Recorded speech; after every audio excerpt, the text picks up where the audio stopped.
यहां देखो बच्चों, अभी पिछले सवाल में हमने कंसेप्ट यूज किया था डोमेन निकालने में। डोमेन निकालने में एक ही कंसेप्ट यूज होती है कि जो भी वैल्यू यहां पे है उसे -1 से 1 के बीच में रहना चाहिए। तो कंसेप्ट क्या यूज हुआ बच्चों?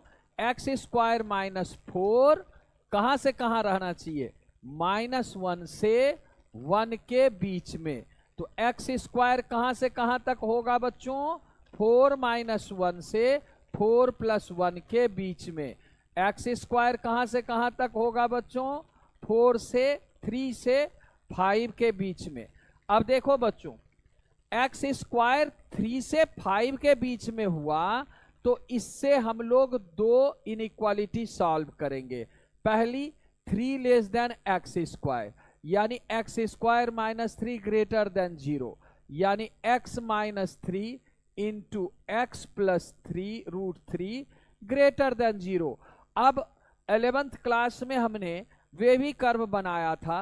उस वेवी कर्व के आधार से बच्चों क्या करेंगे हम लोग? वेवी कर्व ड्रॉ कर लेंगे और देखेंगे कि हमारा रीजन कौन सा है।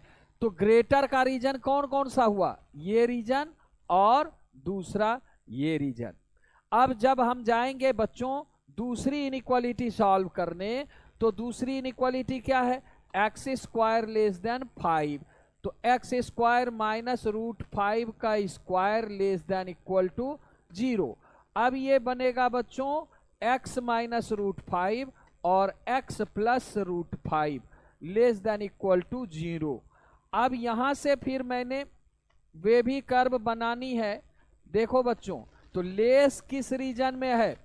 लेस है हमारा इस रीजन में। अब दोनों रीजन को हमने क्या करना है बच्चों? दोनों रीजन का कॉमन रीजन निकालना है। अब कॉमन रीजन निकालने के लिए एक नंबर लाइन लेंगे हम लोग और उस नंबर लाइन पे सारी वैल्यू पुट करनी है। पहली वैल्यू की क्या होगी? -√5 -√3 √3 एंड √5। ऐसे देखो बच्चों, अब क्या है? फर्स्ट नंबर जो वेवी कर्व है वो बता रहा है कि -√3 से छोटा और √3 से बड़ा। और सेकंड वाला वेवी कर्व जो है हमें बता रहा है बच्चों -√5 से √5 तक। तो रीजन क्या आ गया हमें? रीजन हमें मिल गया -√5 से -√3 यूनियन √3 से √5। ये हमारा डी नंबर आंसर हो जाएगा। क्या होगा बच्चों? -√5 से -√3 फिर √3 से √5।